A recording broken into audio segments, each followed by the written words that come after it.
Mr. Hemang to share across some options, some points for investors as well as corporates. And this presentation will then be followed up with a Q&A session.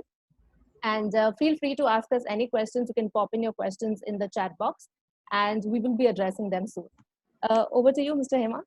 Right. Thank you very much. Thank you, Surbhi. And good afternoon, everyone, and welcome to this session on the virtual reality one. This is actually our 15th session that we're running on this particular topic, and it is very amusing because in the regular environment, it would probably take us a few weeks to mount a single event, and given where we are all at the moment.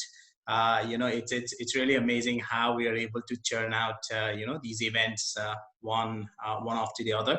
At the moment, we've got everyone on mute. If you do want to ask a question, just pop in a query in the chat box. So Surbhi will unmute you and you can ask your question if you want to. And the idea with today's session is to kind of give a little bit of an overview in terms of how global mobility is shaping up in today's time. And what we've got is we've got some information for you on some of the programs that are currently live. So countries who are currently running options for various investors and companies and such. And we are also happy to take in any questions that you may have in terms of how things are shaping up at the moment and what is actually the the future for us kind of going ahead. So kicking off, here's an interesting insight in terms of looking at mobility trends. The top migrant destinations that you see, so it's led by the US, which kind of attracts about 43 million odd migrants. India also makes it into that list in terms of destinations for migrants. And India's also got a distinction of being in the source country as well. So we're the second biggest source country. So if we ignore the Mexico traffic, given that the USA Mexico is all part of the NAFTA, India is actually topping the list in terms of sending migrants out to different parts of the world. And it's an interesting dynamic because when we look at it, it's a mixture of professionals, students, investors and companies as well, who are now expanding and forming a part of this growing trend. Now, in our experience, when we generally look at why people are migrating, these reasons range from a lot of different areas. Like individuals wanting to enjoy a better quality of life. Some of them may have security considerations or even education for children. We get clients who want to look at different tax structures which exist in different countries, and we want to kind of get benefit to see what is the advantage that they could get. We have clients who are also looking at kind of expanding their business operations, so they want to kind of figure out to say how are they going to be able to scale up and get more value for their businesses, finding in newer markets and such. We're also looking at individuals who want to look at benefiting from dual citizenship. So, with things like visa-free travel, a better quality of life, we've already covered, a different weather as well. And generally, we used to get people who want to just make a new start, they've had enough of one particular place.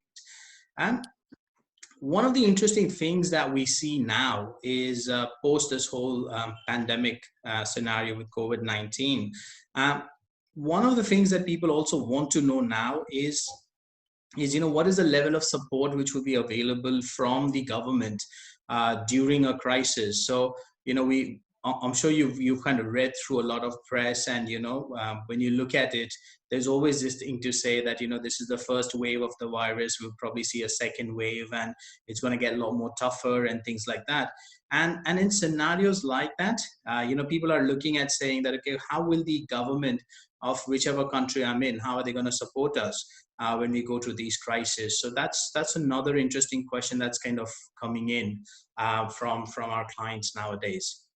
Now, before we kind of dwell into the specifics, it's just good to get our concepts a little bit clear. So when we're looking at global mobility, we talk about a couple of concepts. Primarily, it is around citizenship, and you have permanent residence. So, and citizenship by default means that you're giving up citizenship of one country and you are taking in a citizenship of another country. So, for example, if you're an Indian citizen and you want to apply for another passport, get a second citizenship for any of the countries, you generally end up giving up your Indian nationality.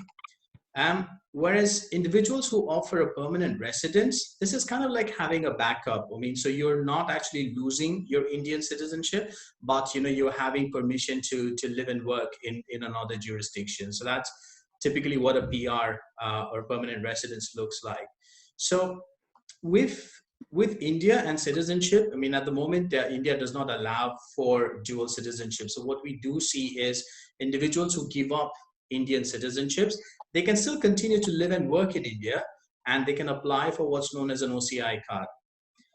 Whereas if you are obviously a PR holder, then you still have your Indian passport, so you don't have to go around getting the OCI card, to maintain your status in India. We will look at some of the benefits that citizenship provides. So individuals become eligible for government support, they become eligible for benefits, they will become eligible for visa-free travel, based on whatever the countries has an agreement in terms of the visa-free travel countries. Whereas if you're a PR holder, there's still going to be restrictions. You're still not going to be able to move as freely as, say, a citizen is going to be. But there will be some preferences that you will get because you have a permanent residency for another country. So, for instance, if you have an American green card, you get mobility to different countries like Mexico, Canada will still allow you to travel without a visit visa because you have a PR for the US. So those are the kind of exceptions that you can look at benefiting from when you're looking at getting a PR. Both of these concepts will allow you with the ability to take in a job or start a business or make investments. On the PR side, you're likely to have certain restrictions. In this, it's not as freer as what a citizenship would allow for.